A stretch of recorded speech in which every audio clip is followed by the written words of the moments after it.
Bon matin sur France 3 Bretagne, bienvenue dans Vous êtes formidable. Ce matin, notre invité va nous mettre l'eau à la bouche, mais il n'est pas au fourneau. C'est par sa plume qu'Olivier Marie nous embarque dans les plus belles cuisines bretonnes, des étoilés mais pas que, une carrière qui mêle rencontre et passion. Merci Olivier Marie d'être avec nous ce matin. Vous êtes journaliste culinaire, épicurien dans l'âme aussi. Vous aviez carte blanche pour être entouré. Avec nous donc Sybille Selam, bonjour. Vous êtes chef des restaurants Le Bercail et les Pénates à Rennes. Mehdi Zaïba, bonjour. Vous êtes aussi auteur, compositeur et interprète, et Pascal Guilleux, vous êtes gérant d'Ariane, la librairie du voyage. Bienvenue à tous les quatre. Olivier Marie, il est 9h05 à peu près. Ça mange quoi de bon matin, un journaliste culinaire? Ça va pas au restaurant déjà. Difficile. Pas à cette heure-ci. Ça mange quoi de bon matin? Ça dépend, c'est très divers. Ouais. Alors là, non, mais c'est pas, je vais pas, c'est pas je descends pas à la boulangerie tous les matins pour. Non, c'est pas exceptionnel. Non. Alors c'est un métier dans lequel vous êtes tombé presque par hasard. Oui. Je suis journaliste de métier et je collaborais à une agence de presse et effectivement qui était plus dans la presse professionnelle. Et donc j'ai commencé dans la presse professionnelle, dans le journal L'Hôtellerie-Restauration, qui est la référence un peu dans la profession à une époque. Et puis voilà, j'ai fait mon trou petit à petit, j'ai été indépendant rapidement. Ouais. Et voilà, j'ai couru un peu les restaurants. Alors, au début, j'étais vraiment très large, Bretagne, Pays de Loire et Basse-Normandie. Et là, aujourd'hui, c'est vraiment Bretagne et restaurant. Alors, vous allez quand même faire un tour de France un peu particulier, celui des chefs étoilés. C'est quoi la méthode, Olivier Marie, quand on va sur les plus belles tables de l'Ouest ? C'était quoi ? C'est toujours de prendre son temps. J'essaye de prendre mon temps, de prendre le temps de discuter avec les professionnels, les restauratrices, les restaurateurs, les pâtissières, les pâtissiers. J'essaye de prendre mon temps d'aller chercher, parce que au-delà de la cuisine, au-delà de l'assiette pure, ce qui m'intéresse vraiment, ce sont les passionnés. Ce sont vraiment les hommes et les femmes qui sont derrière. C'est ça m'attire davantage, que ce soit pour les cuisiniers ou pour les producteurs. Donc il y a la personnalité, l'ambiance, c'est ça ? Ça joue beaucoup. Ça joue beaucoup. C'est un peu comme dans tous les métiers. Hein. Si ça ne matche pas avec les gens, bon, on passe notre tour. Je passe mon tour, voilà. Est-ce que c'était couru, il y a 20, 25 ans, ce terme de journaliste culinaire ? Ça tombe sous le sens aujourd'hui, mais est-ce que c'était le cas il y a 20 ans ? Alors en Bretagne, pendant longtemps, j'étais tout seul. Je fais les textes, et les photos. Et c'est vrai que je traînais dans les restaurants, dans les cuisines. Ça met du temps. Non, il y a 20 ans, il n'y avait pas beaucoup. C'était moins tendance, quoi, la cuisine. Ça vous fait sourire de voir ça aujourd'hui ?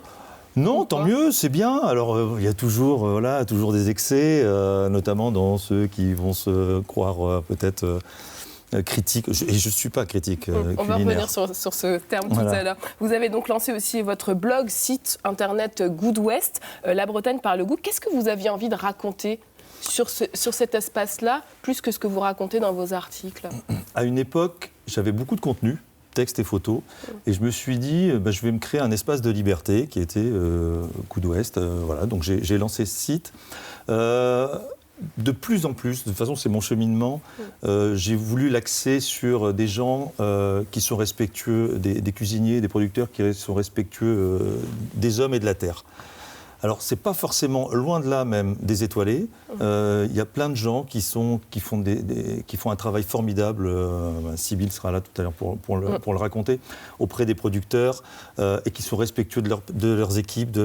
Et aujourd'hui, c'est ce qui m'intéresse. Alors, je pense qu'on vous a posé 15 fois la même question, mais est-ce qu'il y a des fondamentaux qui caractérisent notre Bretagne en termes culinaires ? Alors, le beurre. Alors justement, quand j'ai lancé Good West, je ne voulais pas tomber. L'idée, c'était de ne pas avoir l'image d'Épinal de la gastronomie bretonne. La crêpe, la galette, le beurre. Enfin, il y a des gens qui font. J'ai fait des reportages sur le beurre, sur de la froment du Léon. Donc, c'est délicieux. L'idée, c'était de montrer une dynamique, une terre. À part le vin, et encore, ça arrive. À part le vin, on a tout. C'est vrai qu'on a une terre bénie.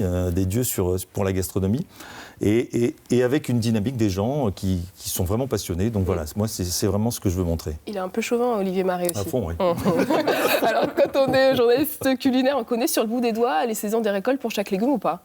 Alors non, peut-être pas. J'essaye parce que en tant que aussi rédacteur en chef de Breton en cuisine, comme on travaille en amont, on essaye quand même de se caler sur les saisons. Oui. Alors on va parler d'un légume qui sonne les beaux jours, les asperges. Avant d'envahir nos étals en juin, elles sont chouchoutées avec soin dans le Finistère. Evan rencontre ce matin un producteur que vous connaissez, que vous avez rencontré. En effet, ce matin, on passe la matinée avec les seuls producteurs d'asperges en Bretagne. C'est la classe. Merci de nous accueillir, Karel. Enchanté. Expliquez-nous pourquoi vous avez eu envie de produire des asperges à la torche. C'est pas dans les Landes d'habitude ? Si. En fait, on a la chance d'avoir des terrains sableux. Et avant, en fait, on faisait des bulbes à fleurs. Et la demande n'était plus là à cause du réchauffement climatique. Les Hollandais n'avaient plus besoin de nous.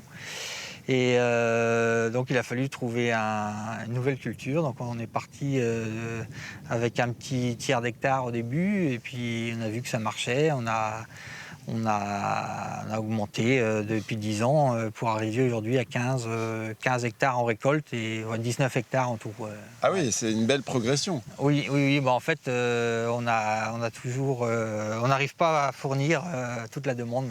Tellement elles sont bonnes. Tellement elles sont bonnes. Bon, c'est dommage, moi j'aime pas ça, mais peut-être que les vôtres me feront changer d'avis.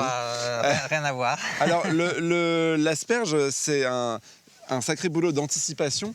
Comment ça se passe la production d'asperges à partir de la graine ? À partir de la graine. Donc nous, on va planter une griffe. Donc avant, il y aura eu un pépiniériste qui va grossir, qui va semer cette graine et produire des griffes. Et nous, on va planter des griffes. Donc entre la graine et la griffe, il s'est déjà passé quelques mois. Entre la graine et la griffe, il y a 1 an à peu près, je pense. Ouais, okay. Ça, je ne suis pas spécialiste. Bon, mettons 1 an. Et ensuite ? Et ensuite, nous, on plante et il faut attendre 2 ans avant de récolter. Ah oui. Donc l'asperge qu'on va manger en 3 minutes, ça fait 3 ans qu'elle pousse, quoi. Oui, c'est ça. Mais après, une aspergeraie, ça tient sur la longueur aussi. Une aspergeraie tient 10-15 ans. Et alors, une fois que vous avez planté la griffe, j'imagine qu'il y a quand même de l'entretien pendant 2 ans. C'est pas, on la laisse pas faire sa vie. Ah non. Il faut lui donner à manger, il faut l'arroser, Ça demande beaucoup d'eau. Qu'il n'y ait pas trop de mauvaises herbes. L'asperge a besoin de beaucoup d'eau en été, ouais. En fait, on peut ne pas l'arroser, mais on n'aura pas de récolte derrière, quoi. Parce qu'en fait, ce qu'on cultive, nous, c'est la plante. Quand elle est sortie ce qu'on ne comprend pas avec l'asperge, c'est que, en fait, là, on la récolte, mais au mois de mai, on arrête de la récolter. Et c'est ces asperges-là qui vont faire des petits arbustes. Avec des feuilles ? Avec des feuilles. En fait, la tête, c'est des feuilles qui sont déjà dedans ici. En fait. Et donc après, il faut couper un moment quand même ? Non. Les premières années, on ne coupe pas. On laisse l'asperge s'épaissir et faire sa place dans le terrain. Et vous les mettez dans des buts ? Ça, c'est pour les protéger ? Alors, les buts, ça sert à... En fait, l'asperge, quand elle a beaucoup de sable au-dessus d'elle, elle va grossir. Si on ne fait pas de but, elle va rester très fine. C'est un petit peu la particularité de l'asperge. On ne l'explique pas tellement, mais c'est la réalité. Bon, voilà, vous l'avez fait. Et justement, on va aller voir un peu plus près les machines qu'on peut voir au loin là-bas avec vos collègues qui sont en train de les récolter. Okay. On va aller voir ce qui se cache sous ces tunnels. Ne manquez pas ça, à tout à l'heure. Merci beaucoup, Evan. À tout à l'heure. Contrairement à notre ami Evan, les asperges, c'est un must dans l'assiette l'été. Pascal Guilleux. En tout cas, au printemps, là, moi, c'est le coup de cœur. Et puis, juste snacker, l'asperge verte, pour moi, en tout cas, c'est ma préférée. J'adore ce légume. Mehdi Zaïba, les asperges. C'est un moment particulier pour moi parce que ça correspond à une invitation de la sœur de ma femme où on fait toujours des asperges. Petite tradition. Pour fêter un moment de l'année, voilà, donc qui vient avec l'agneau. J'imagine qu'il y aura forcément des asperges dans les cartes des pénates et le bercail. Sybille, c'est là hier, ouais. Ah, d'accord. La nouvelle entrée là, dans la carte de pénates et bercail. Asperges vertes à pénates et asperges blanches à bercail. Alors, la torche. Spot d'asperges, c'est le titre que vous avez donné à votre article dans Breton Cuisine. Il était d'ailleurs question de Karel et de sa compagne. Vous êtes le coordinateur de rédaction de ce magazine. Qu'est-ce qui vous a marqué sur place quand vous êtes allé les rencontrer, ce couple ? Alors, j'y suis allé à plusieurs reprises d'ailleurs, parce que dans un premier temps, on y est allé ensemble avec Sybille, Grégoire et Lionel Enaf, qui est un chef étoilé de Quimper, qui les connaît très bien. Donc, ils nous ont expliqué tout leur travail. Donc ça fait 1 an, nous, qu'on y était allés, puisque pour Breton en cuisine, on doit faire les sujets de l'asperge pour qu'ils paraissent.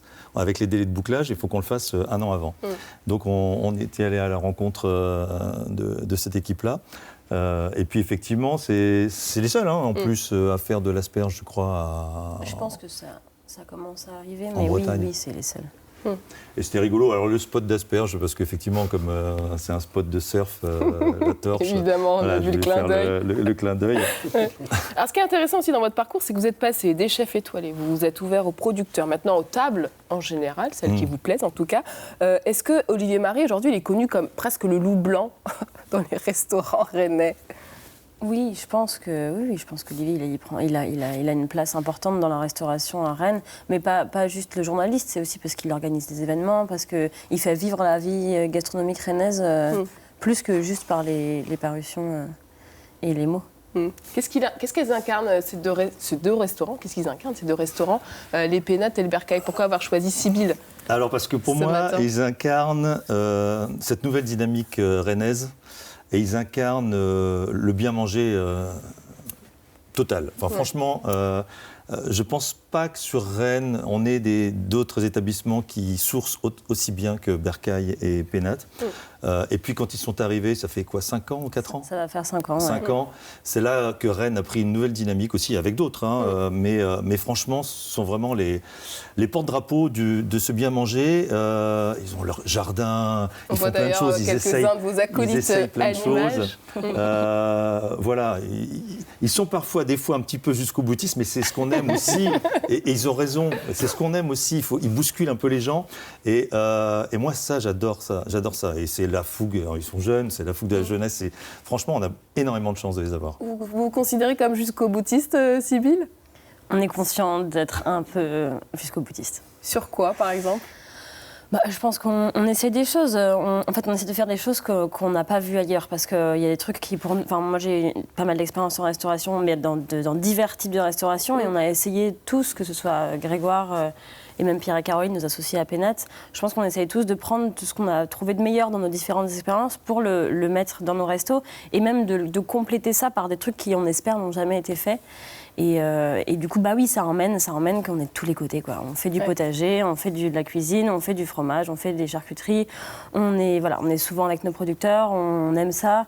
On est tout le temps en train de trouver... Là, on parlait d'asperges. Je sais que Pierre, il a un nouveau producteur d'asperges, là, depuis hier. Il a eu le contact dans le week-end, téléphone hier matin, c'est arrivé hier après-midi, et les asperges vertes à la carte qui viennent de Bretagne, mais ailleurs que la torche. Enfin, je pense qu'on est tous tout le temps aux aguets de ce qu'on peut faire de mieux, et pour, comme on disait, pour respecter les humains, la terre, et dans notre métier, c'est pas toujours le cas, donc on essaie de le faire tout le temps, quoi.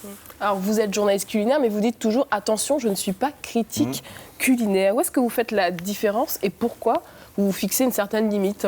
Alors, la différence... déjà, moi, quand je vais voir des restaurants, et je fais aussi la photo. Donc, je ne peux pas... Pour moi, un vrai critique culinaire, c'est celui qui arrive en incognito et qui fait abstraction... Moi, je peux pas... Il y en a certains, beaucoup, ce sont des amis. Je sais comment ils sont. Et comme tout le monde, des fois, c'est un peu moins bien parce qu'ils sont moins bien dans leur vie, des fois. Et donc, moi, je ne peux pas faire abstraction de ça, c'est pas possible. méchant de Ratatouille, quoi. Je suis pas le Ratatouille. Alors, c'est peut-être facile de ne parler que des gens, voilà, que moi, qui me plaisent. Mais critique culinaire, on est focus sur l'assiette, vraiment. Et je pense qu'on doit un peu faire abstraction du reste. Et si c'est bon, on doit le dire. Si c'est mauvais, on doit le dire. Moi, je ne me vois pas dire, par exemple, imaginons qu'un jour, il y a une table que vraiment j'apprécie et je sais que ça va moins bien, par exemple, pour eux, parce qu'ils ont tout le monde. Hein, je ne me vois pas du tout écrire en disant non, c'est nul.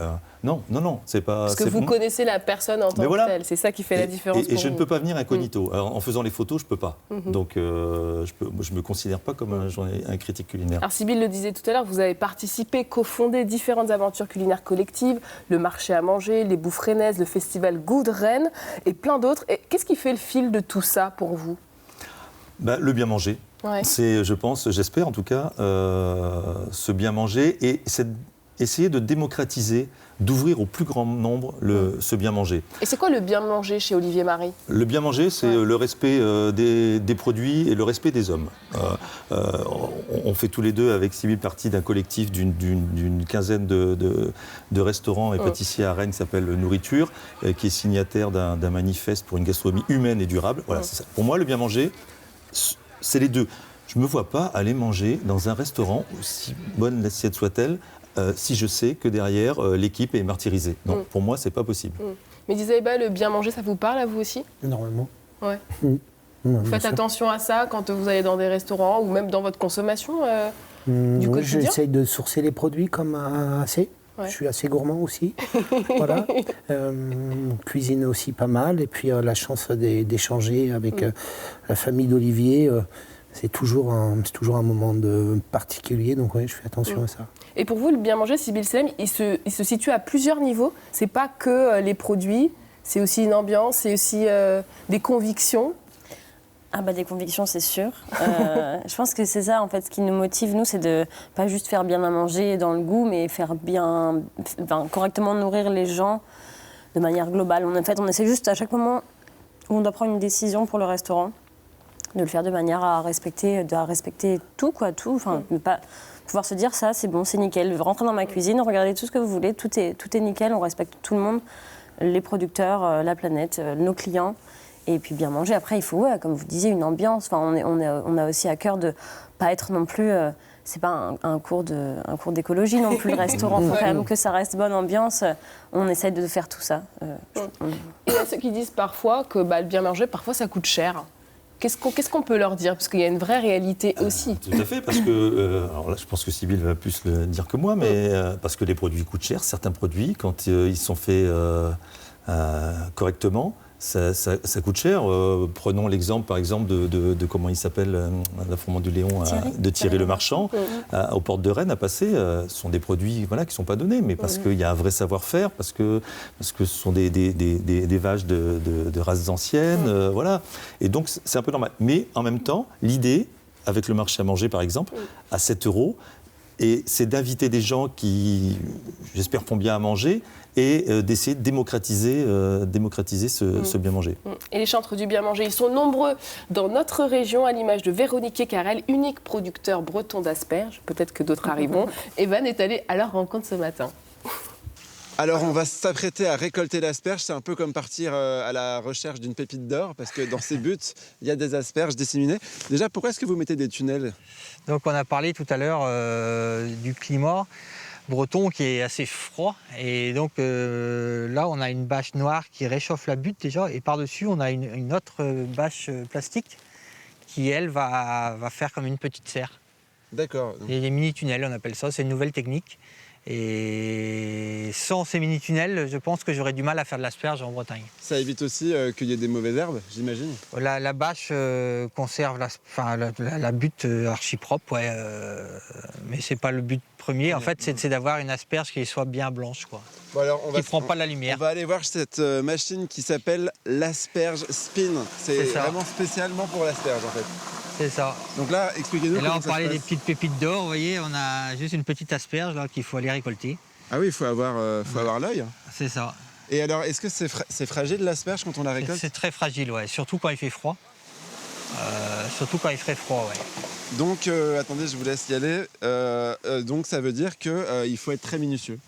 C'est un travail manuel, il faut être très minutieux, en effet, ouais. Vous n'avez pas de mal à recruter des gens qui savent... En fait, on travaille avec des Andalous qui viennent tous les ans faire la saison d'asperges et qui sont habitués, et puis c'est des sacrés bosseurs. Donc, Je suis pas en train de marcher sur des futures asperges, là? Non. Le sol, il est mou. Là, il n'y a rien, c'est le résidu de... Et alors, est-ce que ça se conserve longtemps, les asperges?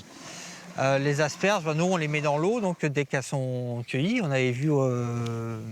On va aller voir tout à l'heure. On va aller voir tout à l'heure, je vais vous montrer. Et Mais après, je veux dire, est-ce qu'il faut les vendre rapidement ou oui, bien sûr. La récolte, il faut être super rapide parce que si l'asperge reste trop longtemps sous la bâche, elle va se tordre et elle va être moins belle. Donc il faut être très rapide à la récolte et très rapide pour la vente aussi. Donc là, pendant la saison de l'asperge, c'est du 24 heures sur 24 presque. 7 jours sur 7. Non, l'asperge, c'est une saison intense, on va dire. Ouais. Les Bretons et les Bretonnes qui nous regardent, s'ils ou elles veulent goûter à vos asperges de la Torche, où est-ce qu'on peut vous trouver en local ici? En fait, on a 2 cabanes de vente directes. On en a une à la Pointe de la Torche, là, sur la route de la Pointe de la Torche, et une autre à Combrit. Et les gens, on retrouve tous les gens, les habitués, tous les ans les habitués. Ils sont hyper impatients de l'avoir, les premières asperges. En un mot, qu'est-ce qui fait la spécificité de vos asperges, les seules de Bretagne? Moi, j'ai fait le choix aussi d'acheter une asperge qui n'est pas très productive, mais qui a un goût super et qui n'a pas de fibres dedans. Et puis le fait de pousser dans notre sable aussi, ça leur donne un goût vraiment particulier. Et tous les chefs bretons, tous les chefs parisiens, ils s'y trompent pas. Et comme ils nous le disent, ils n'ont jamais vu une asperge comme la nôtre. C'est sympa pour votre travail en tout cas. Ouais. Justement, nous on va aller se retrouver du côté du conditionnement pour vous montrer comment on prépare les bottes d'asperges qui sont ensuite envoyées à ces grands chefs ou à la cabane à Combrit ou pas loin. Donc ne manquez pas ça, vous allez voir comment on fait une botte d'asperges, ça va être très fun, vous verrez. Merci beaucoup Evan, à tout à l'heure. Est-ce qu'on découvre encore des choses, des techniques, des façons de faire, des légumes quand on baigne depuis autant de temps dans l'univers culinaire? Ah oui, par exemple là, on est en train de travailler sur le programme des prochains Bretons en cuisine. Je me suis réservé quelques reportages parce que, par exemple, la sardine, j'ai jamais, autant pêcheur, ligneur, j'ai fait langoustine, j'ai fait araignée, j'ai fait tout ça, mais la sardine, j'ai jamais fait. Donc ça, je me le suis réservé. Et puis oui, il y a des choses. Heureusement qu'on découvre, on découvre encore des choses. Ça a des avantages d'être chef, oui. Vous aviez envie aussi de nous parler voyage. C'est peut-être un grand cliché, mais est-ce que, au final, vous voyagez aussi avec toutes ces rencontres que vous faites? Oui, alors c'est vrai qu'on reste moi je reste en Bretagne pour le coup. Donc, mais ça me permet de partir à droite à gauche en Bretagne. Donc ça c'est appréciable. Quand je passe, souvent on en discute avec Nicolas Legendre, journaliste qui a fait l'Himalaya breton. Quand je vais du côté des Monts d'Arrée, je m'arrête, je me pose. J'ai aussi cette liberté-là de respirer un peu la Bretagne et c'est vrai que c'est assez cool. Donc ça fait effectivement un peu voyager. Mais... Vous sortez parfois des contrées bretonnes pour de vrais voyages un peu plus exotiques? Oui, évidemment, oui, tout à fait. Oui. C'est quoi votre dernière destination? Alors, la dernière destination, le Covid, c'est un peu compliqué. Ouais, ça a été compliqué. Donc, on avait fait quoi? On avait fait l'Afrique du Sud. Ouais. Et là, on prépare. Donc, je suis allé chercher mes cartes et mes guides voyage dans le Montana. D'accord. Donc, c'est pour cet été. Alors, justement, vous avez souhaité mettre à l'honneur Ariane, la librairie du voyage à Rennes. Vous ne vous connaissez pas vraiment, mais c'est un vrai coup de cœur. Alors, d'abord, moi, je connais aussi cette librairie. Pourquoi Ariane, la librairie du voyage? Alors, la librairie du voyage Ariane, elle a été créée donc, en 1989 par mon père. Et donc, pourquoi déjà une librairie? Lui travaillait dans une librairie traditionnelle. Et finalement, le rayon qui lui plaisait le plus, c'était le côté voyage. Donc, il a décidé de switcher, de partir sur une boutique à lui et qui serait dédiée au voyage. Et puis après, Ariane, c'est ça, plusieurs significations. Il y a le fil d'Ariane. L'époque des années 80, c'est la fusée Ariane. Okay. Et puis, je ne sais pas si je dois vous dire ce que je vous disais tout à l'heure, c'est-à-dire qu'à l'époque, dans les années 80, pour être bien placé dans les pages jaunes, il fallait avoir un nom qui commence par A. Donc voilà, c'était l'idée de Michel, mon père. Et pour partir au Montana, vous avez choisi quel type de guide? Alors, j'ai pris les cartes. J'adore les cartes. Ouais. Donc, chez eux, on est soigné au niveau des cartes, tous les styles de cartes en plus, donc ça, c'est bien. D'accord. Même si par là-bas, il n'y en a pas énormément. Non, c'est clair. Et puis autrement, j'ai pris un guide sur Seattle, fait par les habitants de Seattle. Et puis un guide, alors il n'y a pas énormément de guides, ils m'ont conseillé un guide en anglais sur le Montana.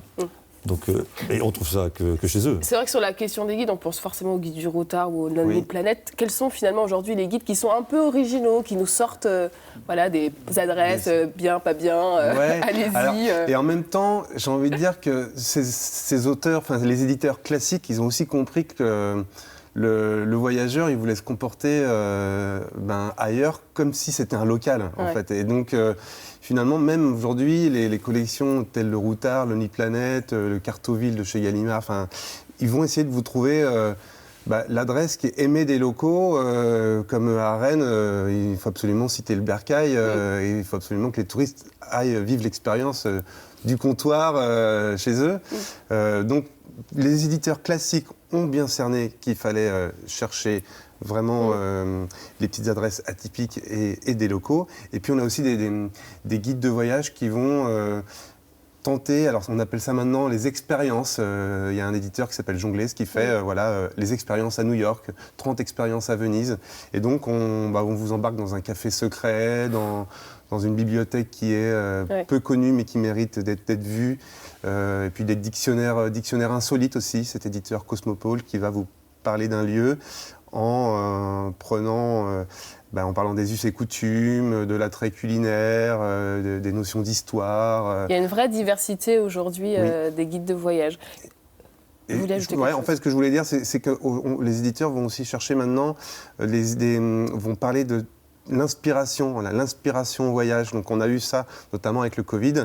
L'offre éditoriale s'est beaucoup enrichie de ce côté-là. Voyage en train, voyage en van, voilà.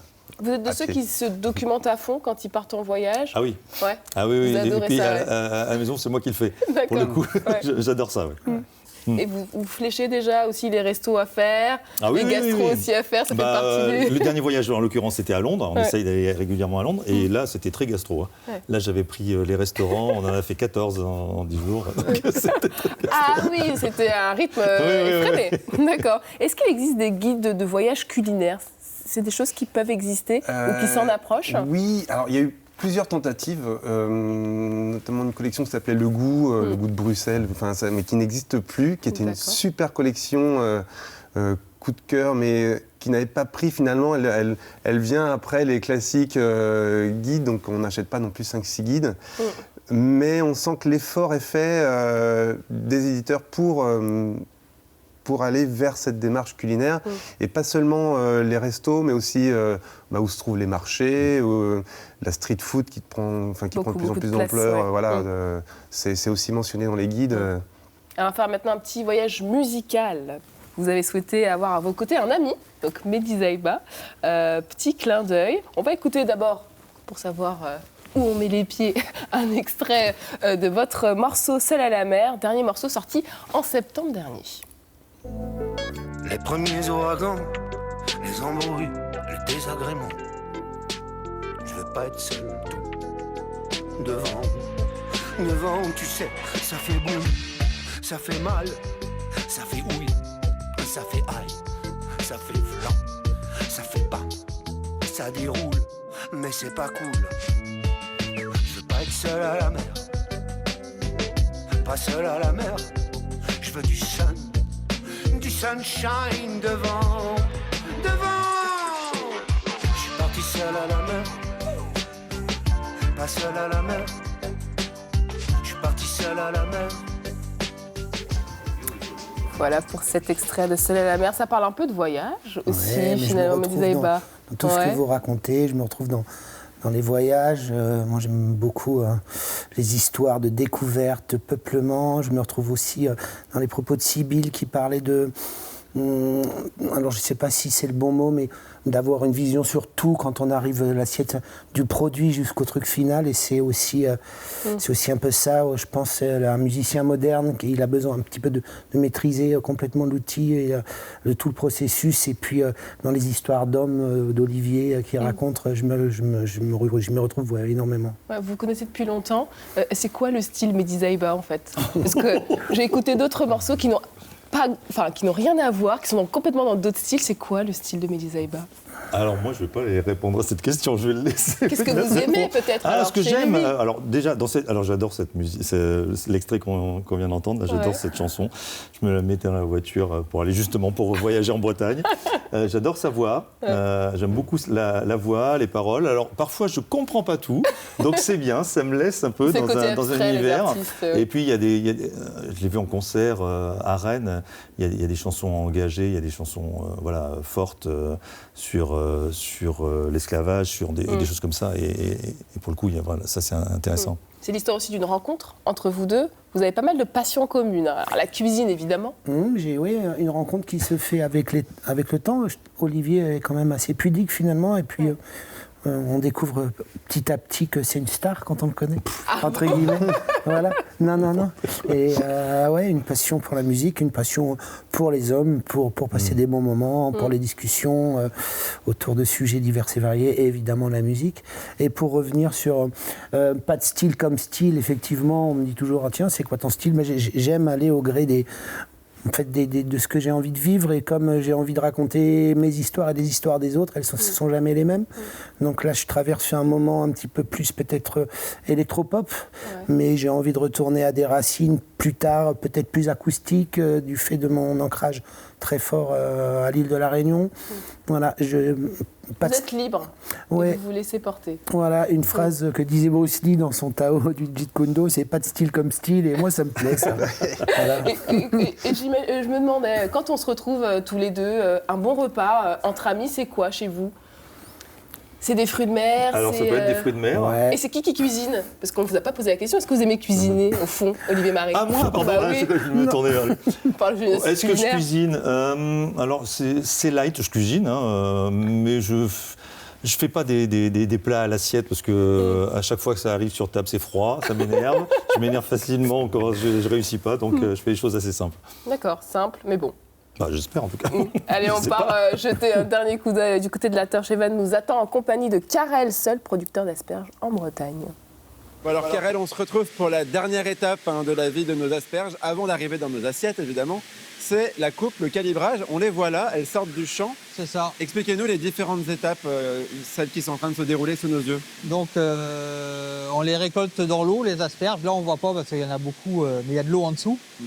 Donc c'est pour leur laisser qu'elles ne se dessèchent pas, comme pour laisser pour la conservation. Conservation. Et alors après, elles sont mises une par une sur le tapis. C'est ça. Donc après, elles passent sur cette machine où il y a une lame de scie qui les coupe à la même distance.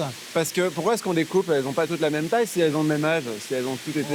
C'est la nature en fait. Il y a toujours des plus petites, des plus grosses, des tordues. Enfin voilà, l'asperge, c'est pas une science exacte. Et puis donc après, en fait, toutes les asperges elles passent devant une petite caméra qui va les filmer, et l'ordinateur après va analyser la taille et les calibres. La taille, les calibres, si elle est tordue, violette, et alors blanche. Ça arrive de l'autre côté, on va aller voir. Voilà, et ici en fait, chaque bac d'eau a un calibre différent qu'on peut choisir sur la machine. Donc là, par exemple, c'est les grosses. Après, ici, c'est les violettes, les plus fines. Et puis le deuxième choix, après, où elles sont tordues.